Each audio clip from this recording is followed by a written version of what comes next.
Assalamualaikum warahmatullahi wabarakatuh. Terima kasih kepada Ibu Tri Martuti selaku koordinator seminar proposal. Terima kasih kepada Bapak Ali Alhamidi selaku dosen pembimbing, dan terima kasih kepada teman-teman lainnya yang saya cintai karena telah menyebabkan waktunya untuk menonton presentasi kali ini. Izin memperkenalkan diri terlebih dahulu. Nama saya Rahmat Suryana dengan NPM 333417019. Di sini saya akan mempresentasikan hasil proposal saya yang berjudul pengaruh holding time, cryogenic treatment, dan temperatur tempering terhadap sifat mekanik dan struktur mikro pada baja martensitic stainless steel SAS 440C. Berikut adalah outline yang akan saya tampilkan. Yang pertama itu ada pendahuluan, lalu yang kedua ada tinjauan pustaka, yang ketiga ada metode percobaan atau metodologi, dan yang keempat ada daftar pustaka.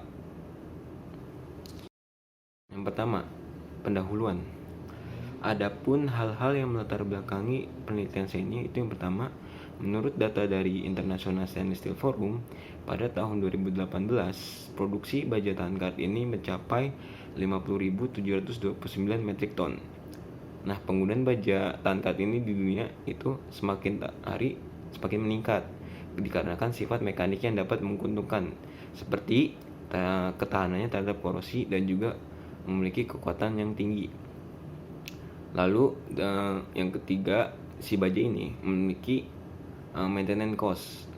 Maintenance cost ini merupakan karena si baja tahan karat ini tidak perlu lagi dilakukannya surface treatment atau perlakuan untuk permukaan seperti pengecatan atau pelapisan, karena sudah memiliki ketahanan korosi yang kuat.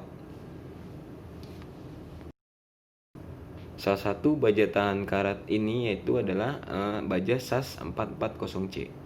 Baja 440C ini itu termasuk ke dalam golongan baja tahan karat martensitic. Nah, baja martensitic ini itu memiliki ciri yaitu memiliki kadar karbon yang tinggi dan kadar krom yang tinggi, sehingga baja ini tuh kuat dan memiliki ketahanan korosi.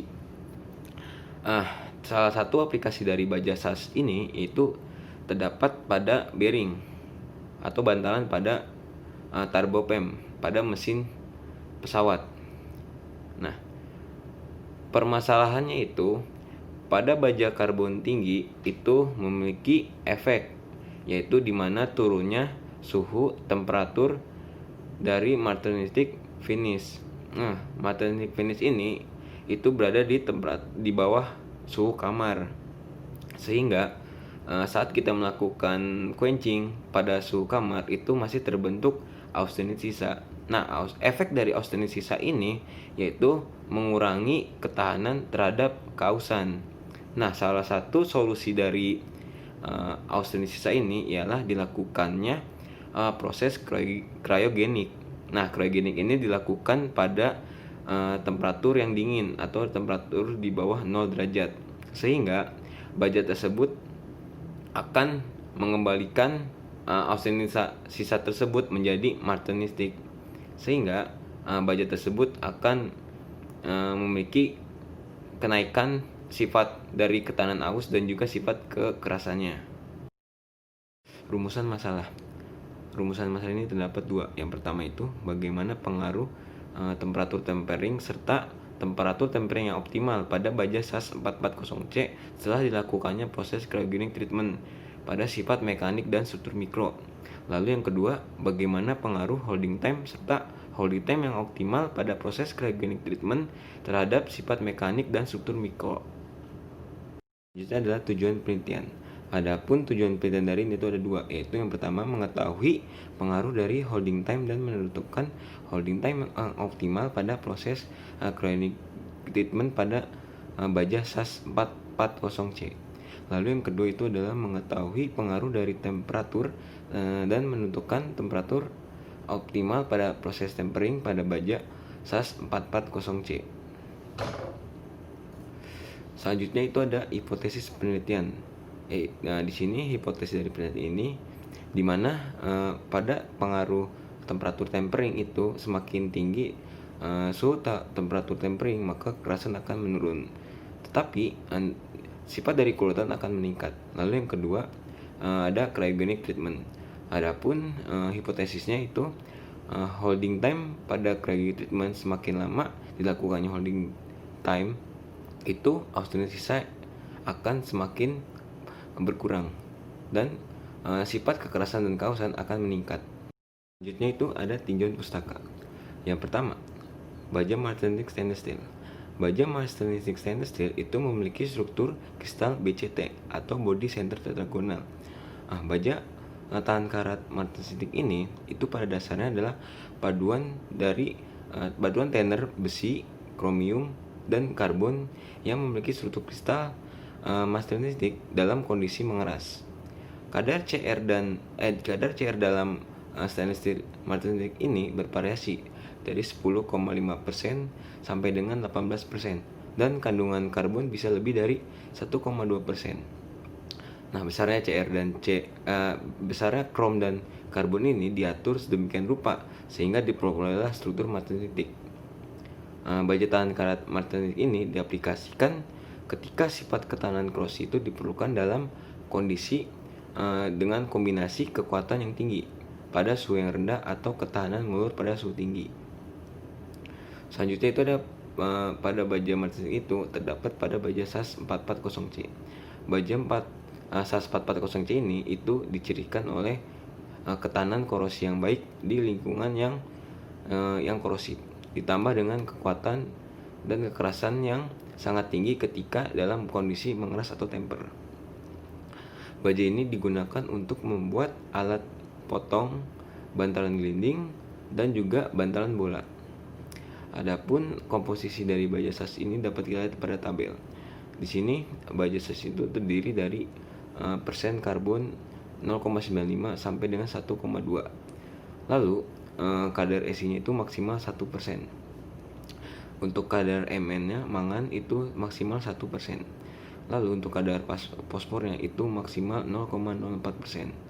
Untuk kadar sulfurnya itu maksimal 0,03%.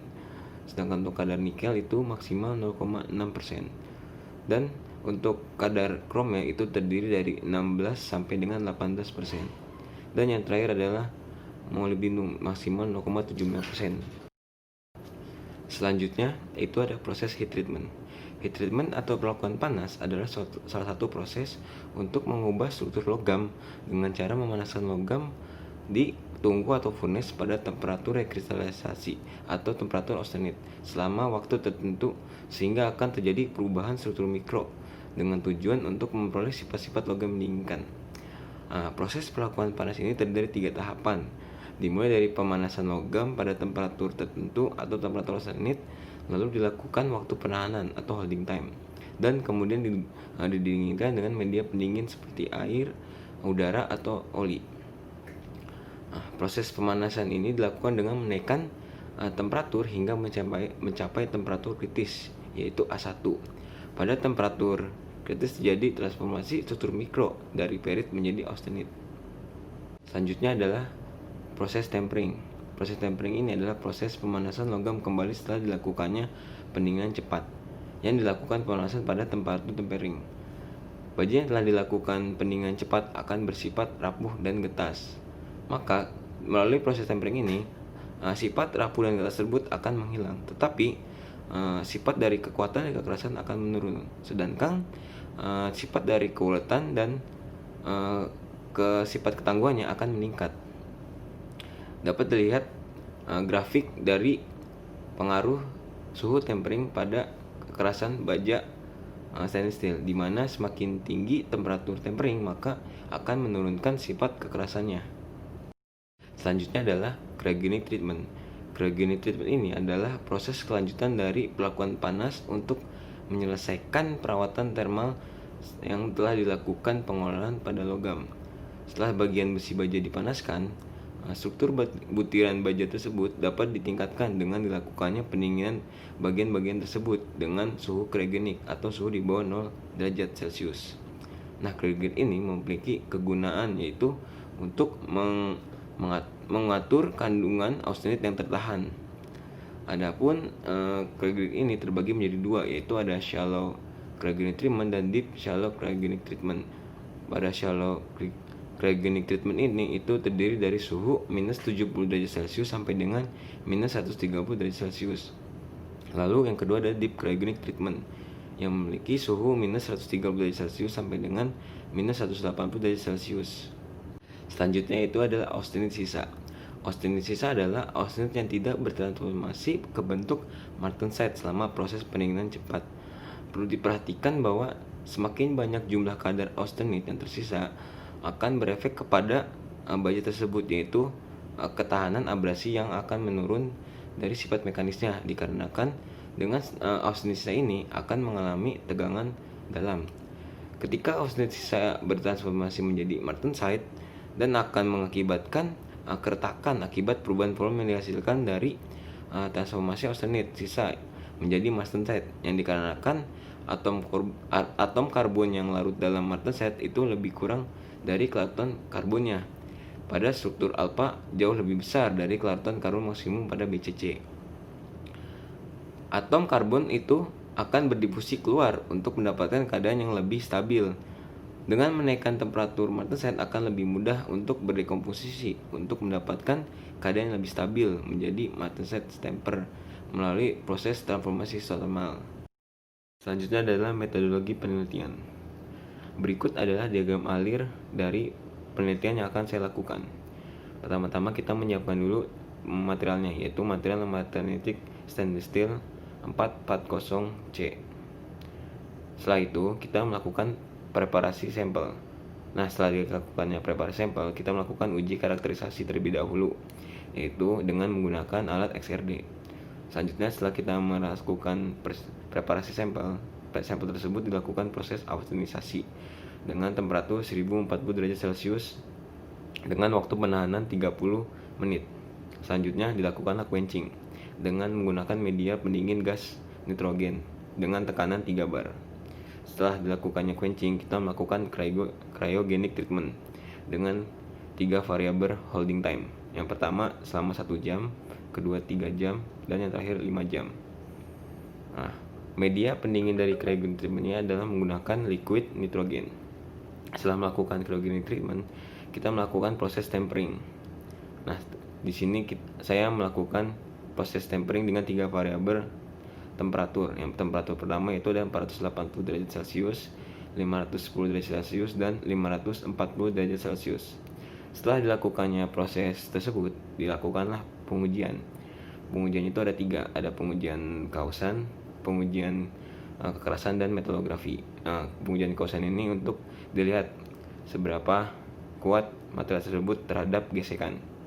Lalu yang kedua ini ada pengujian kekerasan. Kita di sini saya ingin mengukur kekerasan dari si material tersebut setelah dilakukannya proses cryogenic treatment, dan ada pengujian metalografi untuk melihat mikrostruktur yang terbentuk setelah proses cryogenic treatment.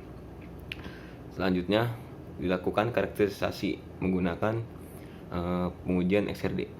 Setelah itu didapatkanlah data penelitian, lalu saya akan membahas dan menganalisanya dengan menggunakan literatur yang ada, lalu dapat disimpulkan dari penelitian ini.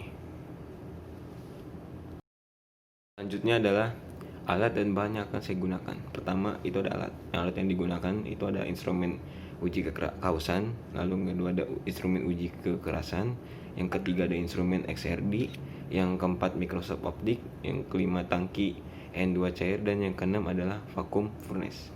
Lalu yang bahannya, yang pertama itu ada baja SAS 440C, yang kedua ada gas nitrogen, yang ketiga ada nitrogen cair, dan yang keempat ada lartan nital dan pasta alumina.